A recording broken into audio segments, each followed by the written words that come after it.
Abraham Lincoln once said, "If slavery is not wrong, nothing is wrong." It is clear, particularly in light of relatively recent history, that owning another human being is immoral. However, in the Hebrew Bible, we see many laws that condone various types of slavery. Many have argued that these passages speak only of indentured servitude. Chattel slavery is not condoned. In this video, we will examine slavery in the Old Testament, identifying the types of slavery referenced, the treatment of slaves, a slave's status as property, and the potential for release after a certain period of time. We will also examine some of the debated or unclear laws concerning slavery, including runaway slaves, release of female slaves, and rules for beating a slave. Like, subscribe, come along for the ride.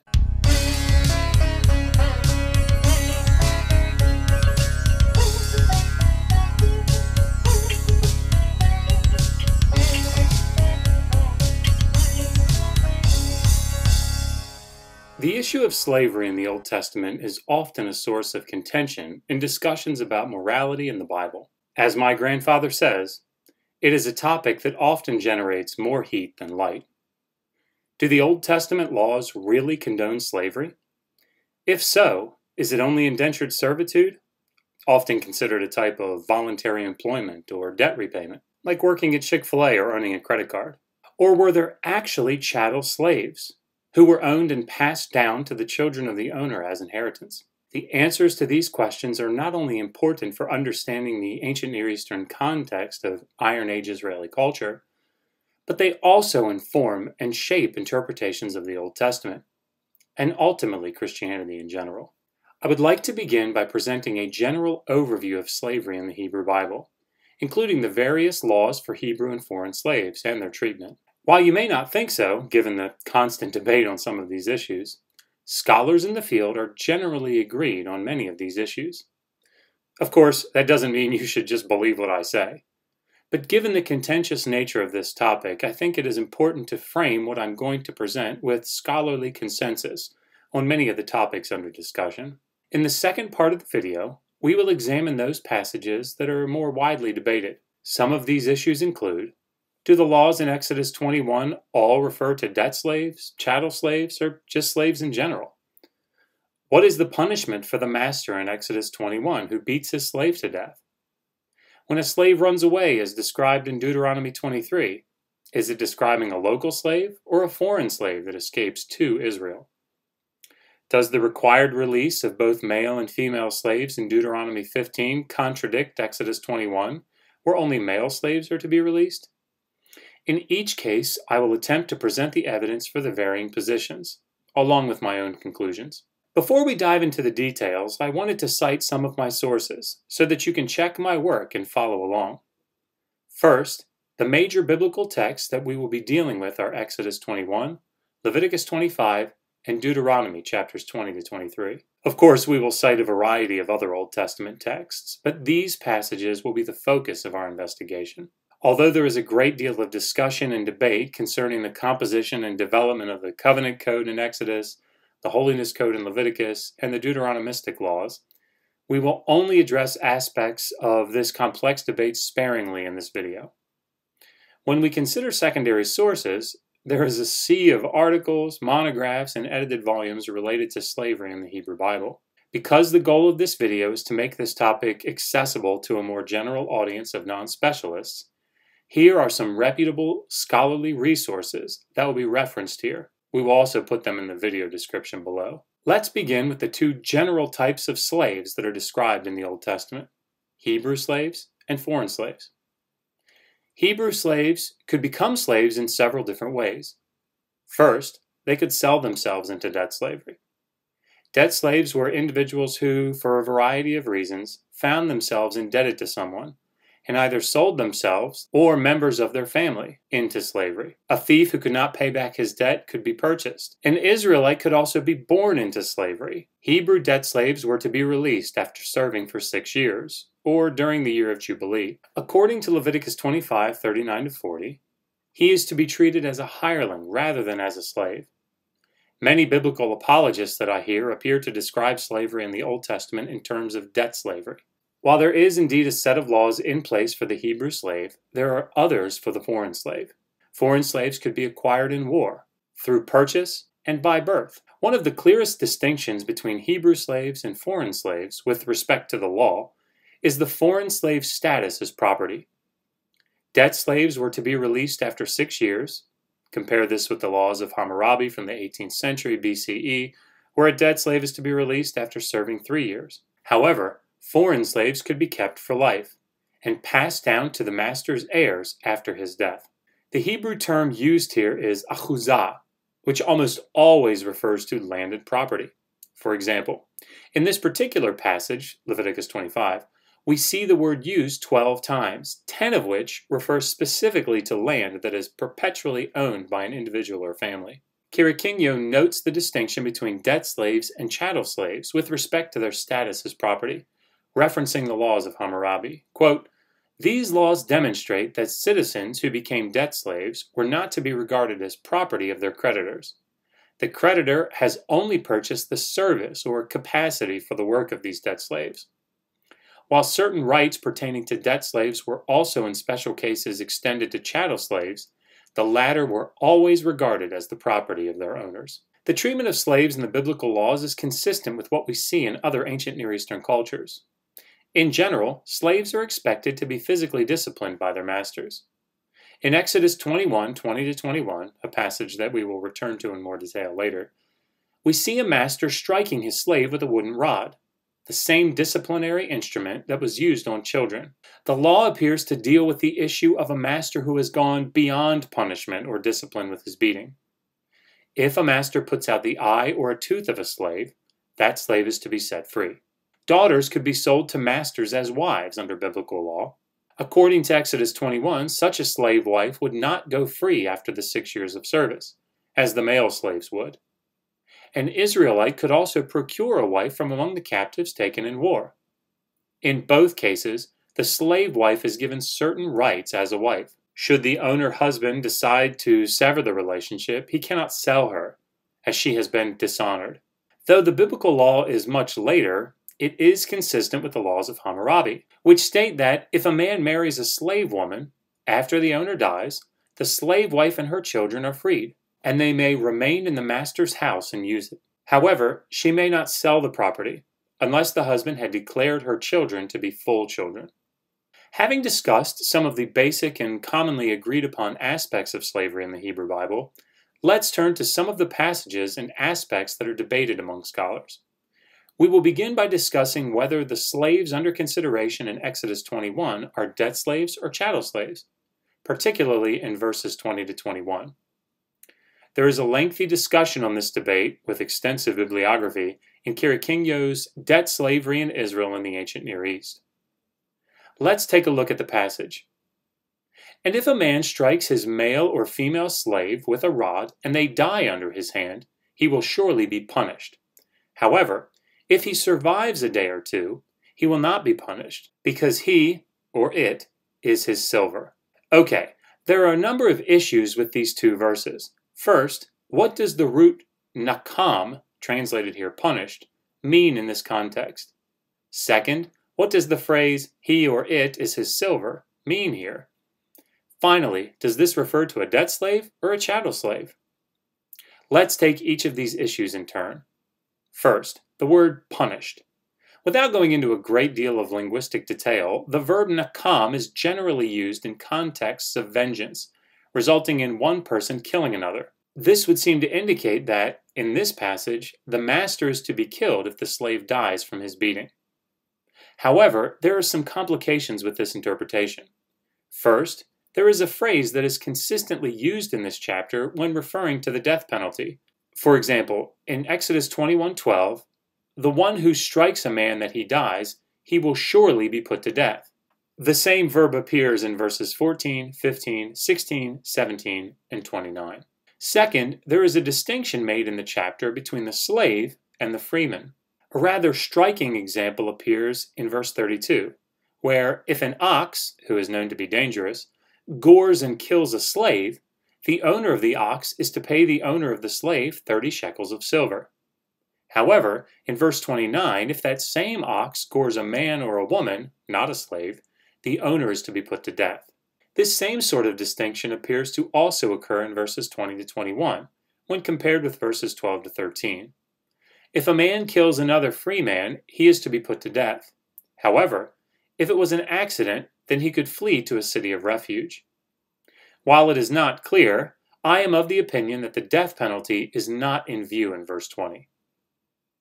The second issue in this passage is the meaning of the phrase, he or it is his silver. The most common interpretation of this phrase is that, as the slave is a source of income for the master, if the master does something to keep the slave from producing for him, it is only the master who suffers financially. This is to be contrasted with the previous law, verses 18 and 19, in which one freeman injures another and is responsible to pay for his lost time and medical expenses. Against this, 𝀭argues that, because the slave is, quote, his silver or money, the master is responsible to take care of him during his period of injury. Again, although there is debate concerning this phrase, I think that the context suggests that the slave is to be contrasted with the freeman, and the penalty for accidental homicide in the process of disciplining a slave is suffering his own monetary loss. The final issue in this passage is informed by the first two that we have investigated here. Are these debt or chattel slaves in verses 20 and 21? The beginning of the chapter clearly refers to debt slavery, but as unrelated laws intervene between these two sections of the text, we cannot simply assume that the same type of slave is under consideration. If one interprets the verb nakam to indicate the death penalty, then the question becomes, who exacts this vengeance? Some would argue that they must be debt slaves, as there would be no one to exact vengeance for a foreign chattel slave. 𝀭argues, however, that this is the point of the text, as the foreign slave has no one to avenge him. This would be accomplished by God himself. There is a close parallel to this passage, however, in the laws of Hammurabi, which state that if a man gives a member of his household as a debt slave, and the slave dies as the result of a beating, there is punishment for that death. If the debt slave is the man's son, then the son of the master who beat the debt slave to death will be killed. However, quote, if the man's slave, he shall weigh and deliver 20 shekels of silver. Moreover, he shall forfeit whatever he originally gave as a loan. These two laws may inform our understanding of the passage in Exodus. Debt slaves in the laws of Hammurabi were avenged, more or less severely depending on the person who was killed. Another disputed passage is Deuteronomy 23, 15 to 16. You shall not hand over a slave who has escaped from his master back to his master. He shall live with you in your midst, in the place that he will choose, in one of the towns where it seems good to him. You shall not oppress him. For whom is this law written? There are several options. First, it could refer to a Hebrew debt slave who has escaped from his Israelite master. The language of verse 17, however, seems to indicate that this slave did not have property to return to. He would choose from one of the cities that pleases him. Were he an Israelite, he would have an allotted portion to return to. A second option is a foreign chattel slave who has escaped from an Israelite master. While this solves the allotted property issue, it seems odd that the law would not also contain punishment for the abusive master. Of course, this does not necessarily mean that a local foreign slave is not the referent, as the law may simply not be dealing with this issue in the context. In my opinion, however, the most likely referent is a foreign slave who has escaped from a surrounding nation. Should such a one escape to Israel, the people are not to return the slave to the foreign master. They are to treat them well and give them a place to live. Westbrook notes that the emphasis of this passage is likely that the Israelites are not to have these types of extradition treaties with the surrounding nations. We should also look at Deuteronomy 15:12. If your kinsman sells you a Hebrew man or woman, then he will serve you 6 years, and in the 7th year you will send him out free. Some have noted a seeming contradiction here with what is described in Exodus 21:7, which restricts the release of debt slaves to males. And if a man sells his daughter as a female slave, she shall not go out as the male slaves do. While it could be argued that the earlier covenant code here in Exodus is superseded by the later Deuteronomistic law, There is a simpler explanation for this discrepancy. In Exodus 21:8, we see that this female slave has been sold as a wife to either the master who purchased her or his son. Thus, the relationship is no longer simply between a master and a slave. She has been given the status of a wife, and is thus contractually obligated to remain. There has also been some discussion concerning the use of the phrase children of the sojourners in Leviticus 25:45. Does this refer to actual children, that is, humans of a very young age? Does it condone, therefore, child slavery? While it is possible that actual young people are referred to in this verse, the evidence seems to suggest that the word children here simply refers to members of the particular group to which the word is joined. Thus, we could also translate this members of the Sojourners group, much like the children of Israel. However, this in no way means the children were not slaves during this period. We have already seen that children could be born into slavery. Additionally, Deuteronomy 20:14 names the little ones, taf, among the spoil that the Israelites were to take as plunder when conquering foreign nations. Finally, passages like 2 Kings 4:1 and Nehemiah 5:5, which describe sons and daughters being taken or forced into slavery, seem to support this conclusion. One final issue should be addressed: the idea that slaves could not have been considered property under the Old Testament law, as they were given certain rights, indicating that they were not simply objects owned by their masters. As we have already discussed, the language used to describe foreign chattel slaves is the same used for inherited property. Furthermore, chattel slaves in both the second and first millennia in Mesopotamia were also afforded rights, sometimes to make them virtually indistinguishable from regular members of a household. In the laws of Hammurabi, we see restrictions on the punishments that a master could inflict upon his slave. Westbrook notes, "This suggests limits on the owner's right to discipline his slave, since he is allowed to inflict only a specific punishment and only after proof of his slave's status in court." Radner, describing slavery in the Neo-Assyrian period, first millennium, although a slave was in principle a human chattel that could be owned and dealt with like other property, in practice, slaves had much the same rights and duties as other household members, who were also under the absolute authority of the head of the household. Thus, it is a non sequitur to assert that, because slaves were afforded certain rights, they must not have been considered the property of their owners. Okay, let's sum up. There were two types of slaves described in the law of the Old Testament: debt slaves and chattel slaves.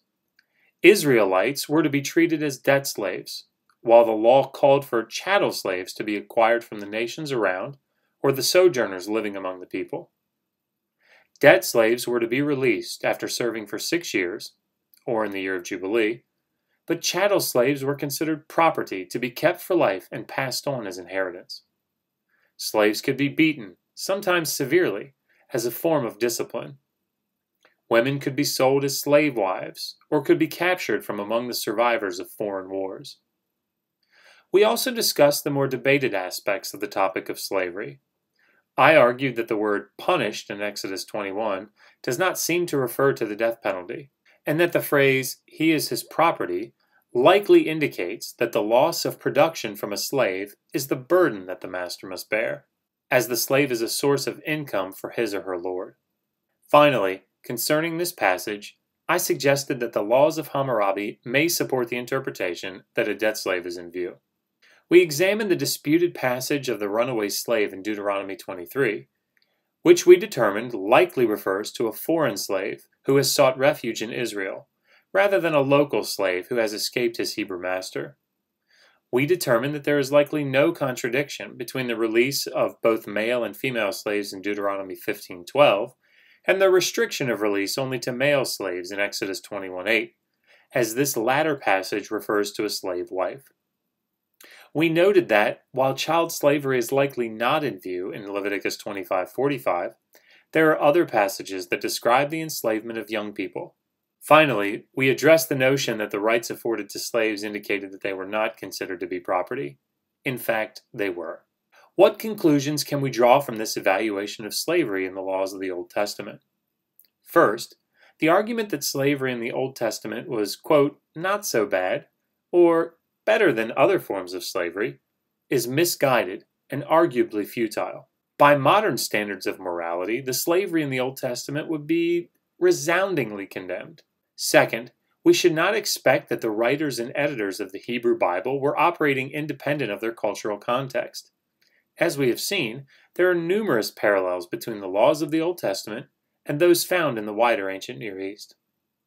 Finally, given these two conclusions, we should allow the Old Testament laws on slavery, and the remainder of the Hebrew Bible, to be consistent with its cultural context, reflecting many of the moral standards and judgments of the period. In this way, the moral developments that we have seen in the intervening 2,500 years will not be problematic for the interpreter, and there will no longer be a need to seek an interpretation of the text that anticipates 21st century morality. In other words, it is immoral to own another human being. However, when the Old Testament was composed, slavery was not considered to be immoral. We can allow morals to be relative, to change, based on cultural developments. In this way, the Old Testament can condone activity that would be considered immoral by today's standards.